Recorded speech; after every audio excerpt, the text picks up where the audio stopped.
Good evening, everybody. Welcome to this week's edition of Top Deck Heroes.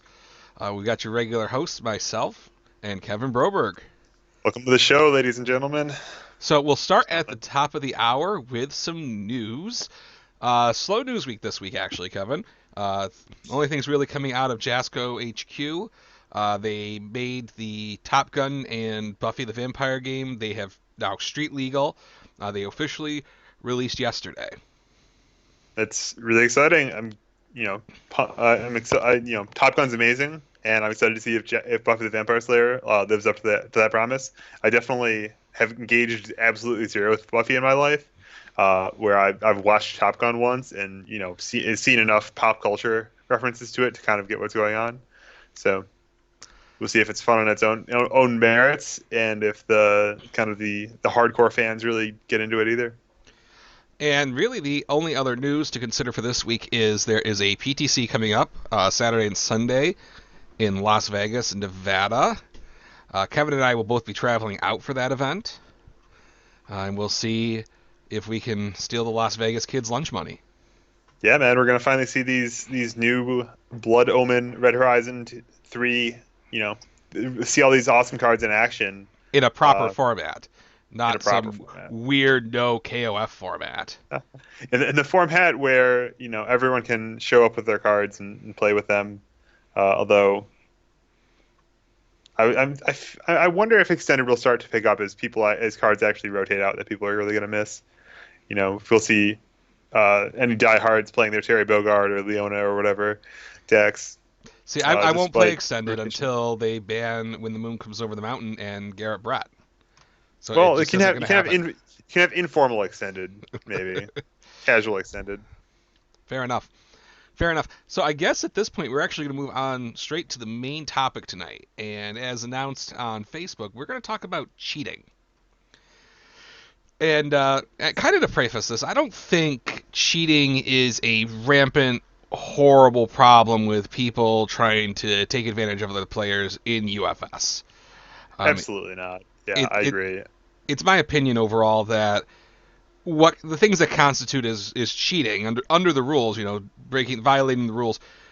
Really, it's only the maybe like 95 or even higher, 95% or higher of instances where there's somebody actually cheating in order to gain an advantage.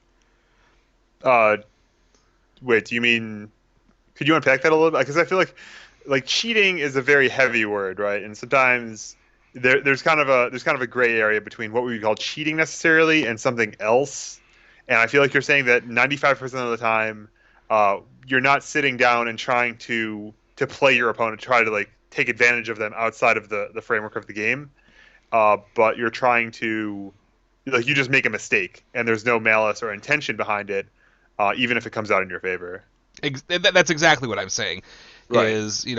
I was a judge and worked as a tournament organizer for Jasco's highest level events for a few years, and I don't think I encountered at any time with all the infractions that occurred and all the penalties that were issued. I'm of the opinion that nobody ever deliberately cheated. They made a lot of times. I think they just made a mistake. They screwed up. They proceeded through their responses too quickly and they didn't allow their opponent a chance to do that, or they didn't read a card text and attempted to do something that they explicitly could not do at the time. Yeah. I almost feel like so part of the goal of these policies that we're going to talk about a little bit today, um, part of the goals of like having relatively less severe penalties, seeking not to disqualify players, seeking not to give people game losses for every little thing, is to kind of to make it where if you're in that 95% or more of player of when you make a mistake, if you're in that 95% or more of a relatively benign error, that it's okay to call it judge, that it's okay to like it's okay to do that. Everyone's human and everyone makes little mistakes like that. As long as you don't have that, as long as you don't have malice, as long as you aren't across that line, it's okay. And we don't want to like throw you out of the community for call you a cheater and label like brand you forever with that. Um, and kind of the goal of that sort of policy of not being too harsh on people who just made a mistake is that it makes it easier to catch people who are actually cheating, because just the size of the game, the stakes in play, and just the fact that the game's really hard. There's a lot of things to keep track of. I think if you do have malice, it might not be that hard to get away with it. And I think we just want to make it easier to stay vigilant to catch those people. Mm-hmm. One of the pieces of feedback I've actually gotten over the years regarding folks who think they've been deliberately cheated. A lot of folks say, well, yeah, I caught so and so cheating against me by, sometimes it's been like, yeah, they drew an extra card, or they kept readying a foundation that was committed at the end of every turn. And consistently what people tell me is, yeah, I didn't call a judge because I was going to win anyhow. Which, I mean, that's great. If your deck is so hot and you're such highly skilled that you could just beat somebody who's blatantly cheating you. But, I think it's important, to preface this whole thing with, if you think someone's taking advantage of you, someone's violated the rules, in a tournament, be it your local tournament, if you're at a PTC, or if you're playing on the stage in the final round of the World Championship, you need to call a judge if there's an error or an infraction committed. Yep. And I think there is a bad connotation associated with calling a judge right now. And part of that's because of the way the rules are enforced in UFS. And we saw with some de-escalated penalties with the latest tournament floor rules, where, things like drawing an extra card, you didn't just automatically lose the game on the spot.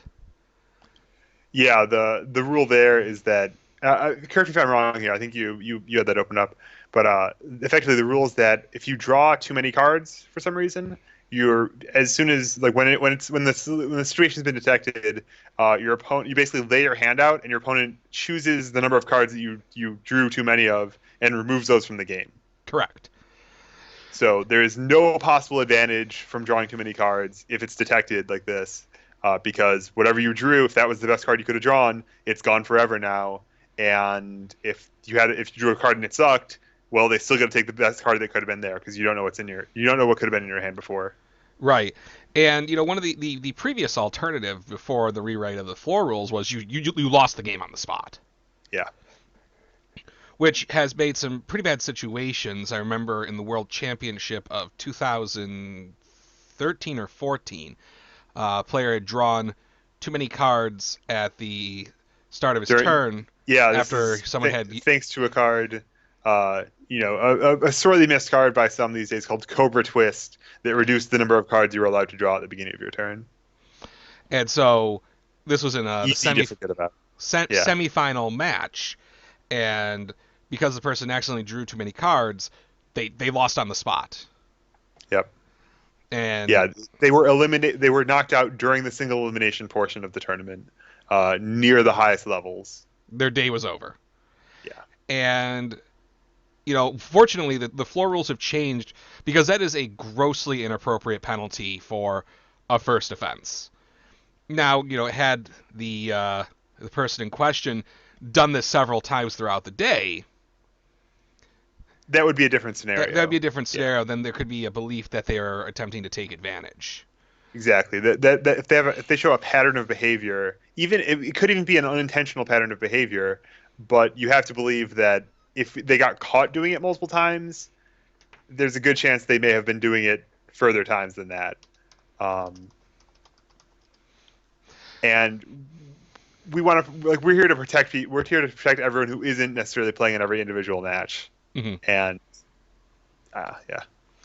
yeah, so that was one of the things that came out of these tournament floor rules is de-escalated penalties to improve the customer service of the event, where you just didn't lose for the day on the spot. But we're going to talk a little bit more about customer service a little later on.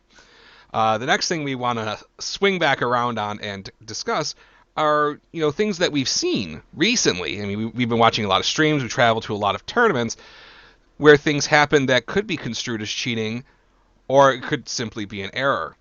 And one thing that came to mind to me, Kevin Broberg, was if I remember correctly, we were watching a stream of Michigan, the Midwest Circuit Stop. Yep, the Midwest Circuit Stop series. They posted a feature match from each round of the tournament after the fact, And throughout several of these, there was a particular card called Flail and Shield, which puts a card in your opponent's momentum and then takes a card out of their momentum and adds it to their card pool. And so it's kind of like got a little fun gameplay mechanic where if it's Nightman support, so he cares about having high difficulty cards in their card pool. If you can snipe a high difficulty attack they added that you know where it is, you can get a really big damage bonus. And well, if not, you just get a random card off the top of their deck, and maybe it'll be good, maybe it won't. Um, why don't you tell us what happened with that? What they did with this card, John? All right, so actually, why don't you tell me? Because I actually did not see this. I only heard about Oh, it. okay. So with what they were doing with Flail and Shield is they would take the card off the top of their deck per Flail and Shield's first instruction, and then they would kind of shuffle it. They would flick it back and forth to conceal the information of which card was which in their momentum, which card had newly been added, and what cards were there before. And this is actually quite forcefully against the rules. The rules say you're never allowed to rearrange your momentum, and I can understand how there is confusion here because they are face down. When you put a face down card in a new pile, there's kind of, well, how do you know which one is which? It's kind of the same way that if you're using a card like Surveyor, you probably remember where your own momentum are. Hmm. And so perspectives on this ranged from this is blatant cheating. It is completely, there is like no reason to ever do this except for deliberately trying to screw your opponent out of something. Just deliberately trying to screw over your opponent, basically. All the way on the other side to, well, they just misunderstood how things worked, and I tend to lean in that direction that this is just a misunderstanding from people who uh, basically haven't happened to have been exposed to this corner of the rules yet, Well, I don't and think now anybody's it's ever played Flail and Shield. well, hey, no, it's a great card in Nightman, but no one's played Nightman, so I think, and that comes back to our discussion where my opinion is 95% of the people who cheat have done it in error. I mean, for the most part, when you sit down with your friend Kevin Broberg, he teaches you how to play UFS. He's mostly focusing on teaching you how to play foundations and making control checks and attacking and understanding that you have to play enhances before you go directly to blocking and stuff like that. yeah. And I mean, I have to say, in all the games of UFS I've ever demoed, no one has ever asked me if they can rearrange their momentum. I mean, for the most part, in most demo games we've run, there hasn't been a way to even use your momentum, let Oh, that's alone bad decks. well, it's some of those demo decks that have been issued by the company, but there's nothing that would even give you a reason to think you could rearrange your momentum. Yeah, it's your super meter, and the order doesn't matter, right? Um, And so, depending on how you view the rules and how rigidly you want to be, it is a violation. And given that there's no rule in the current tournament floor rules of what happens when your opponent rearranges their momentum, it should technically go directly to a game loss for irreparable game state. And I think especially given the tournament that they're at, it's supposed to be a new person friendly tournament. You can't. I feel like you could really ruin someone's day like that, punishing them. yeah, for sure. Especially because I mean, like it seemed very clear to me that this is like the person who was playing Flail and Shield thought that's just how it worked, and just broadly speaking, their whole community thought that was how it worked. Everyone in the Rockford group had never given pause to, well, are you supposed to be able to track where that momentum goes, where it comes, or like how it got there? It's just face down in a face down stack. Why not insert it randomly, sort of?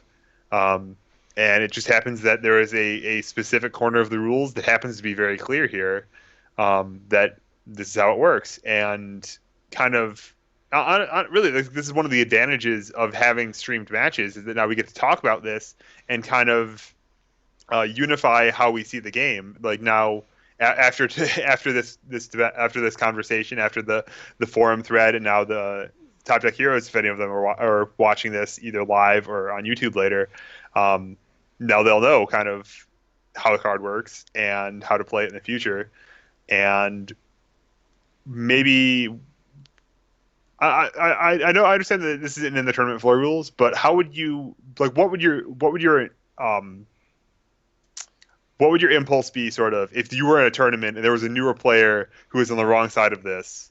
What would you want to do for that player to, remedy the game state? Can you think of anything without just slapping them with the harshest penalty on the table? Well, that's where it becomes incredibly difficult. It's going to depend on a lot of things.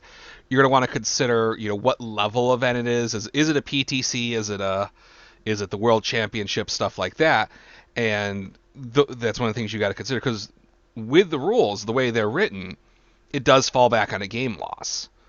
And if I had to go back and amend it for this particular situation, I'm not quite sure what I would do, except I suppose you could possibly give them a warning and force your opponent to reveal their momentum, so that you couldn't the person who had the shell game played on them would have the most advantage as a result.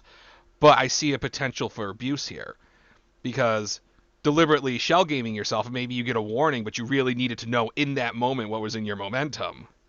Maybe we You could could we derive a could work tiny around advantage of that. that. You could basically take your, like, you shuffle your momentum, and like, I was like, hey, you can't do that. Judge comes over. The judge says, okay, let's say it's player A and player B. Player B has the flail and shield, so he's going to take the momentum and show it to player B. Then player B gets to pick which card he wants to put in the card pool, and then he puts the rest back face down. That's actually a suitable solution, and I think if one of Jasco's esteemed employees are watching the show tonight, something that should be considered added to the tournament floor rules. And one thing that is really nice about the document, it is designed to be living. So as new things come up, we can have things in place to correct these issues. Because I think that, I mean, if I was sitting across from Jeremy Ray and he started shuffling his momentum about, I'd be like, come on, dude, you know better than that. You're the world champion. Or you were previously the world champion. But, if I'm sitting across from, Tim, who's never, well, not Tim Keefe, but some other Tim who has never played before, I'm not going to call a judge. I don't want him to lose. And I think that's where another kind of issue people have with calling the judges is they don't want to be that guy. Yeah, it's almost like if someone, you call a judge on someone and they get a game loss, you have to apologize. You have to make it up to them somehow, almost, because you just shit in their cornflakes. And it really, like, it puts them in a really bad situation, puts them in a really bad place where they just completely lost, probably due to something that they didn't even think was a problem a lot of times, or because, like, one of their cards got stuck together, or whatever. I think that, broadly speaking, UFS is a really complicated game, and it's very common, even for me, to get into a board state where I don't really know everything that's going on anymore. I kind of have an idea of what's important and what's less important, but every single interaction can, you get into like a 15 card staging areas on both sides. Things can start to get away from you, especially when you start having lots of cards working together in concert with each other. And in that kind of situation, it's really hard to, if you're having trouble keeping track of just every simple fact that's going on, keeping track of if they're all flowing correctly is just basically impossible at that point. Incredibly, it's really difficult. And so I think one of the things to take back to this whole cheating discussion here is I have to imagine the gentleman or lady who rearranged their momentum didn't know that was illegal, and it could be possible that their entire community isn't aware that that's illegal. They may think that's a legal play to do. Yeah, I mean, it makes sense. Like, I don't really understand how they think it makes sense to have the card work that way. It wouldn't be incoherent to have a card that just does that, like shuffle an additional card into their momentum, and then pick a random one. Well, there are cards in the game that tell you specifically to shuffle your opponent's momentum. We've had those. There are cards in the game that specifically say that you can look at your momentum and rearrange it. Yep. And so, I think this comes back to another problem, which actually rolls into the next example I want to talk about, is, there's not good access to the rules. I saw Ben. Yeah. Because another recent thing that happened was there was a question about sealing a card, and whether or not the card I believe the card that got sealed had the safe keyword, and there was some confusion as to That's whether or right. not it had safe after the attack resolved. And So actually, I think if this is the situation I think you're thinking of, it was actually a case of whether or not the card was still had the safe keyword for the sake of effects like treble, which say this safe attack gets -1 damage. mhm. Um, And so I think there's been a lot of confusion about the safe, not the safe keyword, seal. And there are different interpretations of, well, what does it mean to seal something? Some people think that sealed means that the card has no abilities for the rest of the turn. Some people think that sealed means that you can't play abilities on the card for the rest of the turn. Some yep. people think safe removes uh, abilities in the text box, but not abilities, not keywords or keyword traits or keyword abilities or any combination of that. And it makes it incredibly confusing. And at the end of the day, if you have maybe a scout or a local TO who's not well versed or not well experienced in UFS, you could end up going to a larger tournament thinking something doesn't do what you think it does, and inadvertently end up cheating. Yeah.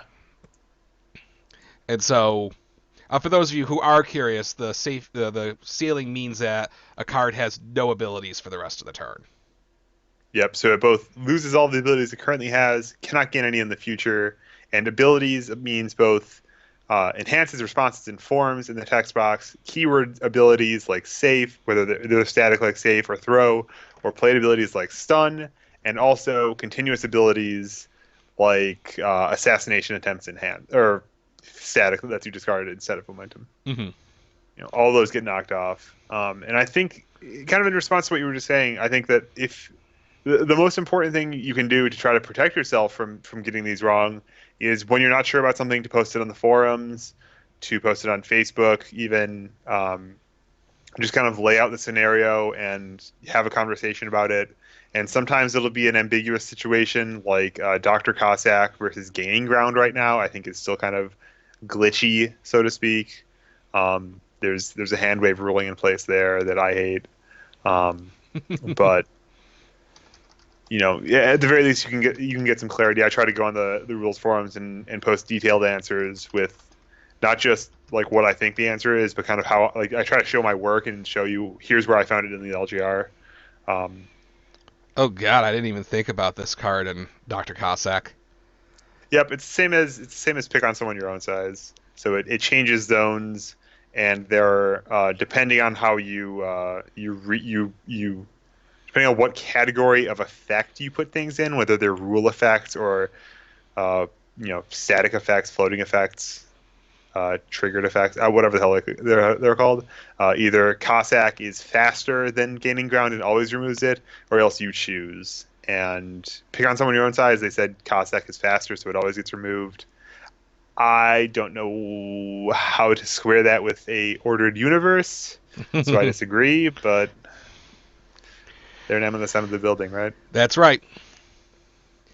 So continuing on into the scenario regarding the sealed keyword, when it happened, the player who had sealed, player A had told his opponent that no, the card no longer had the keyword ability, and the other player said that it did, and then the Yep. players ended up agreeing upon it, and then went on with their lives. And one thing I can't stress enough is if you think that something's not right, or you think that you and your opponent are having a disagreement on the rules, call a judge. I got 3 words for you. Call a judge. Because It's they're, contrary to they're what, here to help. yeah, they're not here. They're not just game loss machines. They're there to Yep. help make sure that everybody's playing a fair and equitable game of UFS, as fair as it Yeah. can be when people are playing Ryu. Above and beyond that, even they're there to help you clear up any confusion. They're there to help make clear communication between the players. They're there to help figure out complicated situations. They're not there to give you strategic advice. If you're a judge, don't tell anyone what their cards do or how to put them together. Uh, but do tell them kind of what'll happen if things play out in a certain way. I mean, you can't always tell them if it's a legal or illegal play. Yeah. Am I allowed to use Trevor's Enhance? Yes. Does it do anything? No. So, I mean, those are some corner case examples of, possible cheating that's ended up happening in the past little bit. And, I think in all these examples, no one deliberately tried to swindle their opponent. There was Yeah. confusion about what card text does. There's confusion as to what you can do with your momentum. And, thinking back on some high profile infractions from the last year as we get ready to go into the 2017 season, I remember 3 players total have been disqualified the last year for an illegal deck list. And 1 player was disqualified for misreporting a match, which I don't like when people get disqualified when playing UFS. I think it really ruins an experience because it ends your day on the spot. Yeah, And, it's the absolute worst. and for a lot of these events, for PTCs, the World Championship, or the 2K, people traveled huge amount of distance and spent a lot of money to attend these events, and it's not good feels when bad things happen. Yeah, and I mean, I think everyone who travels to one of these major events, it's not just like they're spend like they I mean they spend a substantial amount of money, flying there, getting a hotel, whatever. But above and beyond that, they committed, a sizable fraction of their life to playing this game, like to playing, just casually locally, to play testing, and then to actually like go to these events and travel to them. And getting DQ'd just pisses all over all of that work they put in and all that time they dedicated to the game. And I think that's really like, I really hate when that happens to someone. Mm-hmm. I mean, let alone myself. And so I want to look at the disqualifications and talk briefly about the potential for abuse and what can be done to protect players from being taken advantage of, but also still maintain a great experience. And let's talk Okay. about deck lists. Now, part of my job, my day job, part of my job at Rochester CCG is to make sure things are accurate. And my customers know that sometimes I fuck up. They order a certain amount of a card, and either I send too many or I send not enough. I mean, it doesn't happen all the time, but it does happen. And I think everybody who plays UFS is a human being except for Garrett, who doesn't blink, and Tim Keefe. Everyone else is a human being. We all make mistakes. And, an important part of playing UFS at a high level is accounting, where you have to write down on your deck list all the cards that are in your deck with the correct number, the correct spelling of all the cards, and maintaining legal deck building rules, that there are 60 cards in your deck and your sideboard has exactly 8 cards or 0 cards. And, we have that in place to make sure people aren't changing their deck around throughout the tournament, because there are random deck checks, which are really good to make sure there's less potential for cheating. Because, you could turn up at an event and you have a set of stop in your sideboard, and then turns out nobody's playing Ryu, so you may want to change that out for a better card. We have deck lists to make sure that that doesn't happen. Right. Or if you get paired up against Ryu and, oh, you didn't include those stops, well, maybe you're just going to surreptitiously slide those in there. Yeah, that is blatantly cheating. Never do that. You'll be a scumbag forever. And nobody will play UFS with you ever again. You might as well sell your cards to Rochester CCG. Which you should do in any case. But that's besides the point. And so, I thought to myself, and I think we discussed this briefly on a show previously, is how can we prevent the 95% of people who fuck up on their deck lists and didn't mean to. They weren't malicious. They weren't trying to cheat. They just wrote down the wrong number of cards, or they wrote down the wrong card name. And I'm not looking at how to get rid of like the game losses. Like if you wrote down the wrong number of a card and you get a game loss in a deck check. I'm talking about somebody who accidentally registered a deck with 59 cards. Yeah, which currently, unlike other deck registration errors, is escalated immediately to a disqualification, for a mistake that is, in my opinion, of a similar magnitude and has a similar negative impact.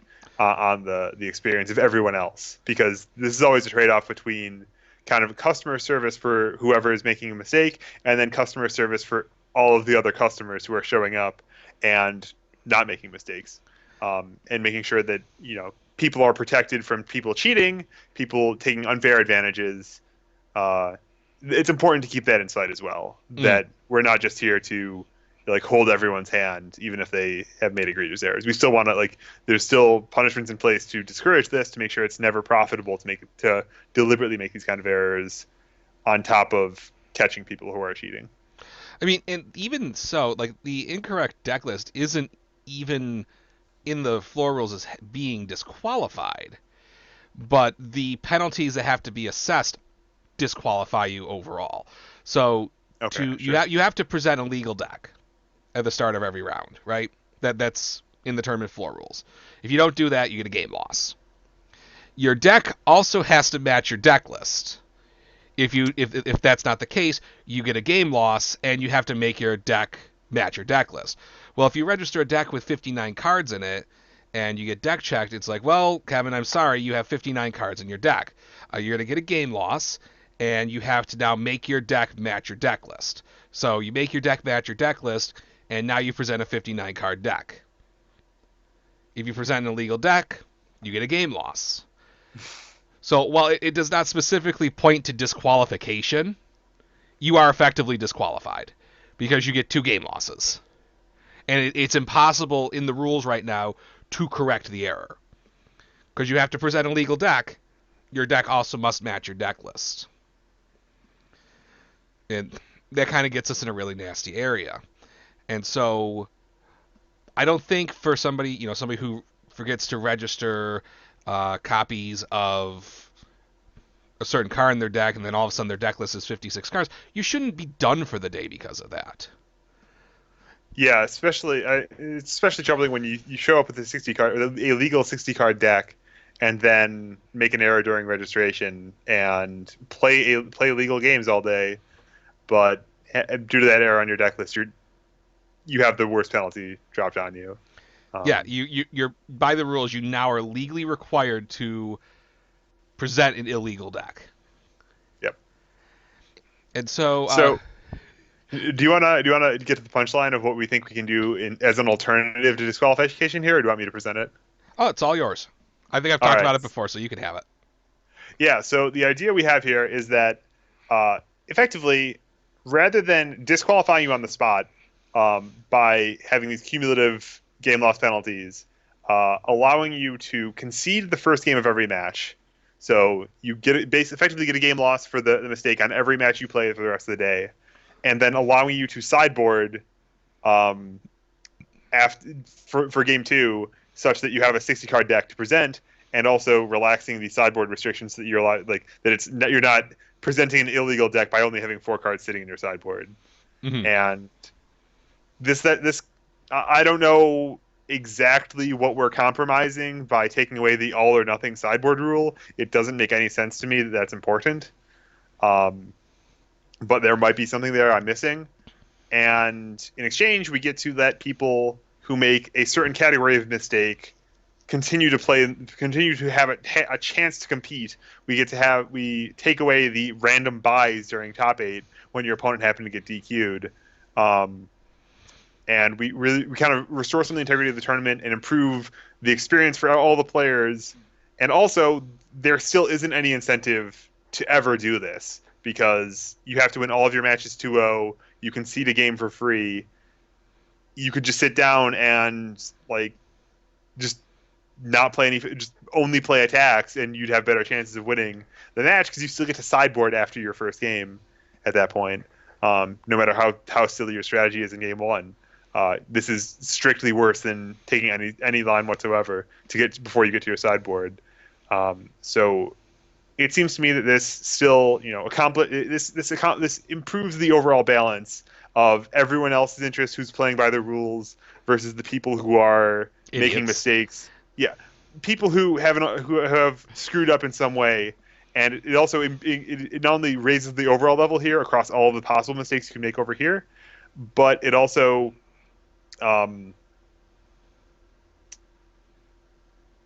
Where was I going? Damn it. I, Sorry. I don't know where you're going. Unfortunately, we are meeting some resistance with some folks who are in charge as to the suggestion. And I'm not going to say they're completely wrong for that because they have introduced some improvements to make registering your deck easier. They've, I think, simplified the deck list sheet by dividing things up in reasonable quantities for you. They have a Yep. box where you can total up the number of cards of each type, which makes it easier to add up at the end of your deck check. Make sure you have the correct minimum number of cards in your deck plus the all or nothing sideboard. So I think that that is an improvement. However, it is the belief of some folks that when you register that deck list, you're effectively signing a contract stating that this is the deck that you're registering with, and I understand that if it's not correct, I could be disqualified. Right.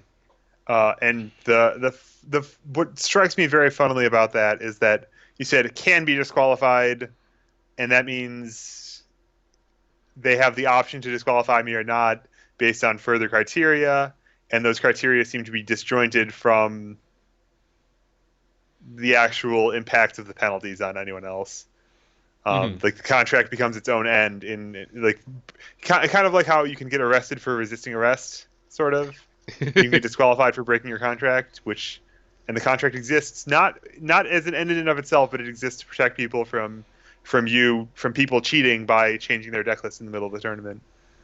Um, The thing is, I don't feel that if you accidentally register too few cards, that I just can't imagine this rule has ever caught anybody cheating, ever, yeah, deliberately cheating. Let me stress that. I don't think it's ever caught any single player deliberately trying to get a deck advantage.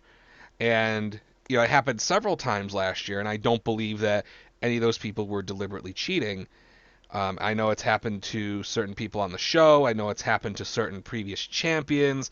Um, it happens, and it's not like it's something that human beings do. People make mistakes, and I think it's very poor customer service that a minor error could end up ruining an entire trip, which for some people can cost thousands of dollars. And that you yeah, can't and you can't even play. It's not like you lose that game and you go on with your life. You're not allowed to play for the rest of the day, which yep. feels like a real dickings. Yeah, I understand. In the Phil Birch situation, the person who just won the national championships the previous weekend, was so invigorated by that accomplishment and the potential to make a Player of the Year run afterward that he went to a PTC he otherwise wouldn't have, and played a great deck, went 5-0, and then judge damage right out of the door. Despite the fact that he'd been running a legal deck all day. Yep, just mistake on the deck list. And Uh, I think that's grossly inappropriate yep, because and you didn't even yeah. ruin just that event for that player. You've ruined you effectively ruined the remainder of the tournament season. Yeah, and I think for me at least, I think it's important to focus on kind of the bigger picture, what goals we're serving with these policies, and like paying attention to the blind spots as well. So if I show up with a 56 card deck but I handed a 60 card deck list, well, I just pulled one over on you because I got to play the Swiss rounds with a deck that's smaller. And these rules say, well, you get one penalty, even if I have bad intent, but a person who has good intentions has a much worse penalty for making an error that's An very accounting error. similar, just in the other direction. Yeah, Yeah, and people say, well, it's not apples and oranges, but it's not comparing apples to apples, but it is. It's the same type of error, except in one way you get penalized twice. It's double jeopardy. You get punished twice for doing the same crime. If we want to go with a yeah, strictly crime and punishment kind of feel to these things, and I don't like how, and this is an issue with card games overall, that a mistake is dealt with like a crime and punishment. You've made this crime, and here is your punishment, and hope you still like playing our game because it makes us lots of money and you're supposed to have fun, but you don't get to play for the rest of the day. Thanks for traveling 3,000 miles. Yeah. And I feel Yeah. like that's Yeah, it's tough to balance the needs of the many versus the needs of the few, and I think in general it's really tough to have sympathy for people who have made mistakes and to still recognize that like they made like they they paid costs, they incurred costs, they committed to this too, and they're still both people who are important in and of themselves, and also like you still want them to hang around even if they will continue making mistakes like I have been with deck lists until recently. yeah, Kevin Broberg, you've really cleaned up your act. Yeah, man. Like pro tip, guys, if you want to avoid decklist errors, here's what you got to do. Okay, so you got to take your decklist, you got to sort it. You got to sort it deterministically, and by that I mean you have to find some way to sort it such that you'll sort it the same way every time. For me, what I like to do is to sort it so that all of the cards are with each other, obviously, but then sort the groups of cards by how many there are in my deck, so all the four ofs are together, and then sort those alphabetically and sort all of the like the types of cards separately too. I guess that's actually the first one. It's like sort all of my attacks together and my foundations together and my assets together, and then sort those by how many there are. So all my four of foundations, all my four of attacks, and then sort those subgroups then by alphabetically, and then write that down on your deck list like that. And it'll be really easy to spot any mistakes, especially if you then also do checksums where you add up the size of each of those stacks and then the total size of the deck at the bottom. It's also helpful for your judges if you have your deck sorted like that, where all your four ofs and then your three ofs and your two ofs and your run ofs and your five ofs. Oh, hold on, that's cheating. Six ofs are the super deck. You might even say the silent step to victory. We still talk about that all these years later. Oh, dude, it's so great. I love silent step. And that's kind of the problem. One of the problems with the whole cheating thing is if you depending on your what's the word I'm looking for? I'm not sure what I'm trying to say, but I think it's easy for some people to kind of have this sort of error follow them after they've cheated, depending on how maybe how active they are in the community, or you're standing with the right people in the community, and these things kind of follow you. Like Kevin Broberg can cheat savagely, and no one's going to call him a scumbag because he's fun and he's really outgoing. He likes talking to people. But I imagine somebody who's a little quieter, or somebody who maybe isn't as nice as Kevin Broberg, if they're caught cheating, they're gonna be like, well, that guy's a scumbag, that girl's a scumbag because they've cheated. And unfortunately, it also works in the opposite direction, where you could be a known cheater, but if you're somebody who's outgoing and well known in the community, you may be able to get away with things because of your reputation. So it goes both Yeah, ways. kind of playing off that, I think one thing that I think is one of the major benefits really of not only talking about this and having these kind of conversations and putting these things on the internet where we can kind of dissect, well, here's what was going on, here's what the rules are, and then lay it out how it'll work in the future, um, is that but just broadly of having a consistent rule system that's enforced fair, that's well known and enforced fairly across the whole game, is that when you have an outgoing player or like an experienced player, a well-known player, or whatever, and they get into a situation, you see, I feel like I see this a lot in when someone makes a mistake, they'll just like their opponent will just say, "Oh, here, that's like do this solution I just made up on the spot that I think is fair," and then we'll go with that, and we don't have to like get a judge involved. We don't have to make this a bigger deal than it is. You're just gonna slide this under the rug, and that gives a really unfair advantage to people who are good at that kind of thing, who are well known, who are whatever, who just can get away with pushing that envelope further than someone else who, alternatively gives an unfair disadvantage to people who just will kind of roll over when they're presented that kind of situation.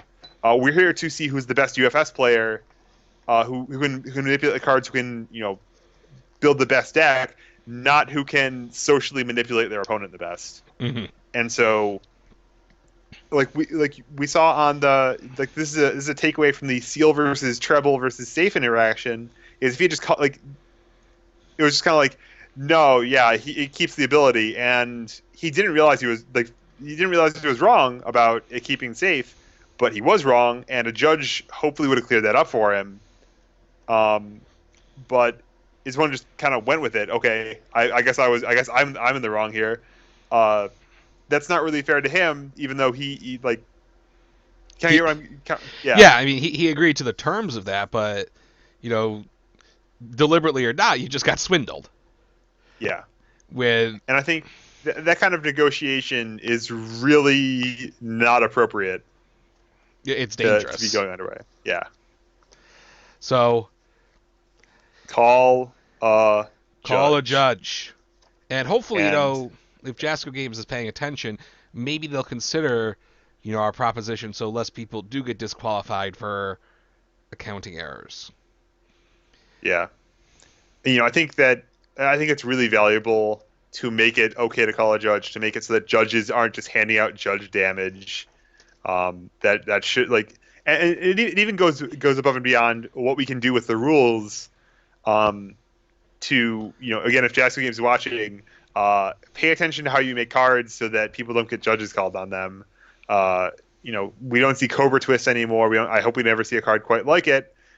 Maybe a card like Immortal Knowledge is kind of the spin-off on that, where it denies your opponent new cards during the draw step, just reduces the number of cards they get to draw. I think that's great. Um, but basically to design cards that don't lead to judge damage, to design cards that uh, they have visible effects on the game state rather than being like once per turn. Well, did I use this or not? Or just making confusing cards. The easier it is to understand, the harder it is to make mistakes, I guess. Mm-hmm.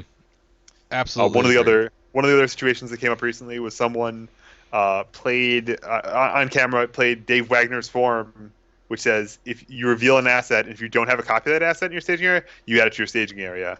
And he did that and put out a second copy of Homemade Explosives. And so Oops. like, yeah, it makes perfect sense to me how that happened, because usually you say, well, you can't add two uniques to your staging area.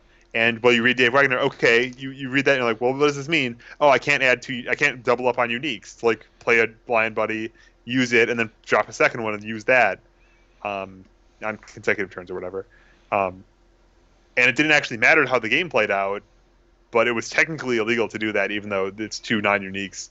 Um, the form should have just done nothing. Right. Well, you could reveal, and then nothing happens because you've already got a copy of that. Yeah, So, and yeah, I mean, and this is a topic that isn't going to be put to bed in one show. But oh, certainly not. the advice I want to impart with people before we move on to the upcoming events, as far as potential cheating or questions about the rules, and we've said this 5 or 6 times at this point, and we'll say it a whole bunch when we do our Worlds preview show, is when in doubt, call a judge. If you feel something's not right, or you have a question about how a card works, call a judge over. It's their job. They're gonna tell you the way it's supposed to be. And if you're a player, an experienced player, and your opponent has a question about something, and it could possibly be an advantage or disadvantage to them, call a judge. It's a lot easier, and you look like much less of a scumbag if you're wrong, if you just call the judge and make the onus on them to know the rules. Yep, we're not sure of what's supposed to happen here. I know I read a strategy recently of asking your opponent, hey, let's call a judge together. Then you both put your hands up, as opposed to kind of the almost like the stereotype thing where you just wait, that's not right, judge, and just scream in your opponent's face when they make a mistake. That's pretty unpleasant. You make them feel like an asshole. Yeah. Well, yeah, and it's kind of embarrassing to do that, and it's kind of if you don't feel a little bit embarrassed when you do that to someone, you should. Yeah, it's pretty awkward, especially if you're a new player and you're an experienced player and you just, they make some sort of little mistake and then you yell for a judge. You're like, well, what the fuck just happened here? And then there's just such a bad feeling with calling a judge. And I Yeah. think we need to promote a culture, and that includes from the top down, from Jason and Shane, all the way down to your local scouts, is you need to create an environment where calling a judge is the acceptable thing to do. It's the thing that you want to do. Yep. And, I think making minor tweaks to the rules where every time you call a judge, you don't just lose. I think it'll be really good to make sure that the whole relationship between players and judges gets better and people are comfortable making those calls. Absolutely. And so that's that. Let's get on to more pleasant things to talk about, and that is our upcoming events schedule. We got a lot of stuff coming right now. We've got this weekend is the Las Vegas PTC at We Play Games West in fabulous Las Vegas, Nevada. Kevin Broberg, I'm going to be attending this event. I don't know what to wear. I don't know what the weather is like in Las Vegas in March. Ooh, hey, Las Or Vegas February, crew. rather. I know you're going to be watching this. Tell us what the forecast looks like, because we can't check that shit on the internet because we're not smart like that. We're not You got to smart tell like us what that. to wear. Uh, Speaking of not knowing what to wear in relatively warm climates in the middle of the winter, February 25th and 26th, 2 weeks from this tournament, I think. No, Kevin Broberg, two- you're such an asshole. You skipped one. Did I? Oh, gee. It's the event that's not on the JASCO calendar. I'm so bad at this. The Midwest Circuit stop number 2 in Indianapolis, Indiana. That's a week after the PTC. That's a week from Saturday. So much UFS this month. I love it. So our friends from the Midwest get back together to play their weird made-up format where nothing matters because half the cards aren't legal. You show up and they're playing their second stop at Saltire Games in Indianapolis. And we'll see. Hopefully more of them show up with new decks than just Phil Birch. Although apparently Innovation has its own reward, as he won the first one with stomping over Dimitri and Dave Wagner transplant decks in the top cuts. Hopefully we'll see some more streaming. I love streaming. I think any event with streaming is a great event. Gives extra oversight. You get to debate about how play went, ways people can improve their decks. I really like streaming. Yeah, I know. Streaming matches, recorded matches, any kind of UFS you can watch later is awesome. You can do tape review, you can do all kinds of stuff. Actually, shout out to the I think it was the Dallas crew. It might have been, I think it's actually Houston. Let me find out. It's somewhere in Texas. It's not that big of a place. Shout outs to them though. They did put up a whole bunch of recorded matches, and it makes for a really good UFS analysis. Gets people ideas to think of things they hadn't done before. It also, gives the folks playing an opportunity to look back and see where they made a mistake and see where they could have played better. Yep, I know they had one pretty sweet match with a no attacks Heidi deck. If you've been curious about how that looks, you can see that one in action. So after the Midwest Circuit stop number 2 is Kevin Berber. You can go ahead and talk about the Atlanta PTC, the Atlanta Georgia PTC at the Lab Gaming. Is that actually right? I believe so. Yep, the Lab Gaming Center, a new venue for an old tournament, one of the most hotly contested and well-attended PTCs of every year. Now with a new hot date, new cold date even in February, the 25th and 26th. Oh, thank goodness the angry Mario son won't be there. Because they have the Super Mario 3 sun down in Georgia, I swear, in the summertime. And if you're thinking about coming out and you aren't sure, you absolutely should, because not only will it be an excellent PTC event, we're also going to have the first inaugural JASCO Games no bans format tournament, King of the Hill something, I guess. And Shane Duckworth will be there to try his might in a unsanctioned format. Do you think he'll be playing as himself? Well, that's not a legal JASCO Games card. It says it right on the card, so he better not. It's also not a tournament. Oh. Well, I'm not interested in playing with his lame ass card. Like, we were brothers in K-Dash, and he's like, yeah, you hear that? You know that K-Dash card? I think everyone thought he was underpowered, so I'm just gonna turn him up to 14 on a scale of 1 to 5. What could go wrong? Come on, it's just silly. Back to our PTC schedule, we do get a little bit of a break after the Atlanta PTC of 2 weeks, which I think it's great that that's a break on our schedule this year. And we go to Omaha, March 11th and 12th at the Underground Gaming Center in Omaha, Nebraska. And, that might be, depending on when Street Fighter comes out, that could be Miles' last hurrah with Terry Bogard. Yeah, it's gonna be tough picking decks for these formats, for these tournaments rather, because there's a lot of cards in King of Fighters Set 1 that I really love that do not see a lot of love. cards like Unquestionable Loyalty or Powerful Assassin or the entire Yori suite. People are talking about, oh man, well, Kapoken Training and Champion Muay Thai are going to be gone. Yeah, but there's all kinds of great cards that are going too. Like Young Mercenary. Young Money! Yeah, I saw. Actually, Toy Soldiers on the forum posted a really cool Ringman deck, and after I looked at it for a little while, I noticed there was a 4X card of something I've never put in a deck, Leona's Orochi Blood, which is a fantastic way to reduce speed even if you're stunned out. And I never had read that. I never put that card in the deck before. Four of. Come on. That's awesome. All right. After that is back to that weird Midwest format where we can't use all of our cards again. March 25th to 26th at Get Your Game On in Ferndale, Michigan. Now, Michigan events are oldies but goodies. They've had events in Michigan for a long time now, but Get Your Game On is a new venue up in Ferndale. We used to play at our house, and we played at, I forget the place we played at last year. And so, Midwest Circuit Stop. Check out the new game store. Hopefully they really like us and let us come back a whole bunch in the future. And so, on a quick turnaround after that, just 2 weeks later, is the finals for the Midwest Circuit Stop.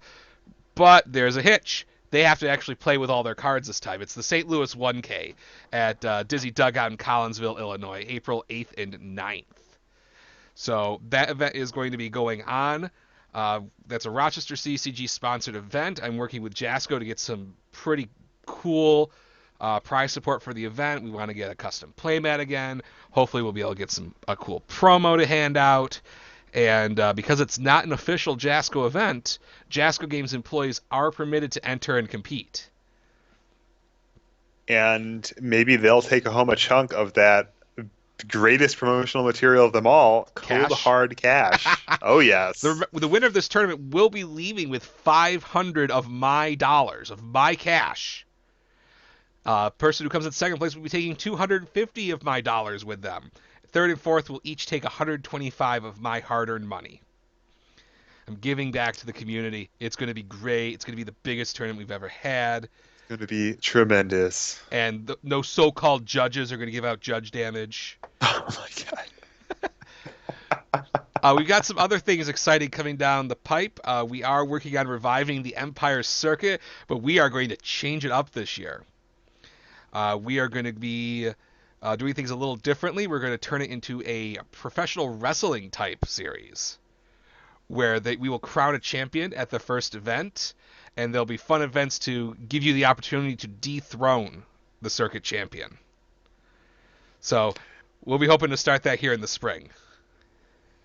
Yep, it is still in the gestation stages, I guess, a little bit. We're still working out the kinks. I gotta figure out where I'm gonna get a wrestling belt. I'll call up my old friend Ric Flair, see if I can borrow one. It's very important to stretch thoroughly before attempting any kind of professional wrestling, and we're trying to get really limbered up. So I think next up on the scheduled events so far, this is the subsequent week after the St. Louis 1K, so I think we're in the right territory. It's the official UFS PTC once again in Little Rock, Arkansas, at Imagine Games and Hobbies, April 15th and 16th. It's going to be pretty exciting to see that one. We're getting into the territory where we might have a set release somewhere around here. Oh god, that would be nice. We would like to be getting the territory where we start getting some spoilers. Yes, indeed, but we'll see how that goes. And maybe this weekend we can grill the Jasco Game staff in person. We could just start cheering spoilers and not, start our matches until they give us one. Maybe they'll spoil a Ryu that isn't busted. Probably not. I'm not putting any money on that. So that wraps up the show for this week. We always thank you for watching. We'll get this up on YouTube for folks to watch later on. Next week, Kevin and I will be returning from the Las Vegas PTC. We'll discuss our experience. We'll talk about all the great food we're going to eat and how little sleep we got. Oh, everybody, yes. Have a good night, and we'll see you next week. All right. Bye, everybody.